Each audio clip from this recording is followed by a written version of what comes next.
দুরন্ত ভালোবাসা রান্নার চ্যানেলে সবাইকে স্বাগত। আজকে বানাবো মোচার চপ। আমি এখানে 2 কাপের মতন বেসন নিয়েছি। বেসনের মধ্যে আমি 1 চামচ নুন দিয়েছি, 1 চামচ হলুদ গুঁড়ো দিয়ে ভালো করে বেসনের সাথে মাখবো। মেখে এখানে আমি সমপরিমাণ অল্প অল্প করে জল দিয়ে মাখতে থাকবো। এবারে আমি ভালো করে মেখে নেব।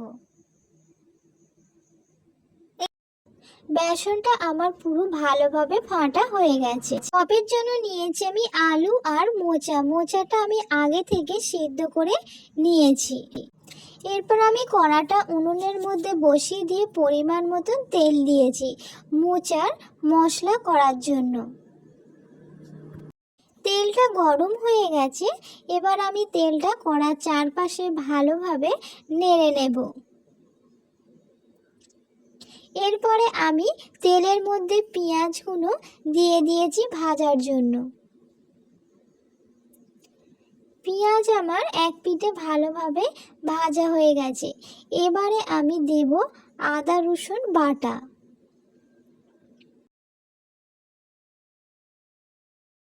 আদা রসুন বাটাটা আমি পেঁয়াজের সাথে ভালোভাবে ভেজে নেব। আদা রসুন বাটাটা আমার ভালোভাবে ভাজা হয়ে গেছে।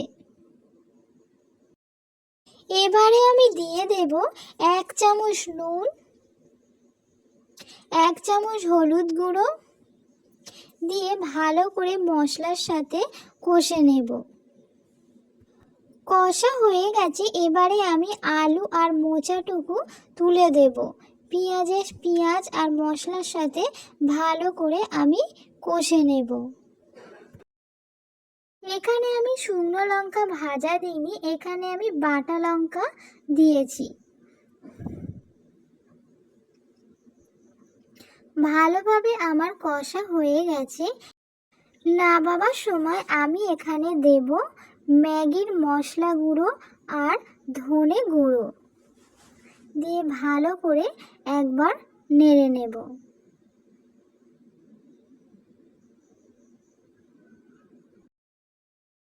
এবারে আমি নামিয়ে নিয়ে চপের সাইজে গোল গোল করে করতে থাকবো। এখানে আমি 2টো চপের সাইজে করে নিয়েছি।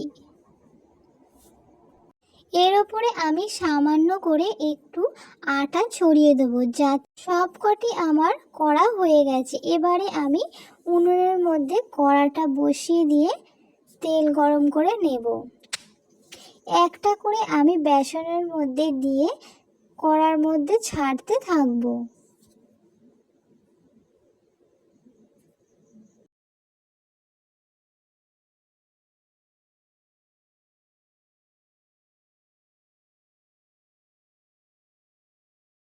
এখানে আমি মোটামুটি 3টে দিয়েছি। এক পিঠে হয়েছে এবং আর এক পিঠে আমি ভালোভাবে উল্টে দেব। আমার এই চপগুলো হয়েছে পুরো দোকানের মতন গোল গোল। মোচার এই চপের রেসিপিটা যদি ভালো লাগে অবশ্যই লাইক, কমেন্ট, শেয়ার এবং সাবস্ক্রাইব করতে ভুলবে না। চপগুলো আমার হয়ে গেছে। এবারে আমি তুলে নেব। আমি এখানে অনেকগুলোই চপ করেছি। যদি পারেন আপনারা এই রকম ফুলকো ফুলকো চপ বাড়িতে বানিয়ে খেতে পারেন। মোচার চপ।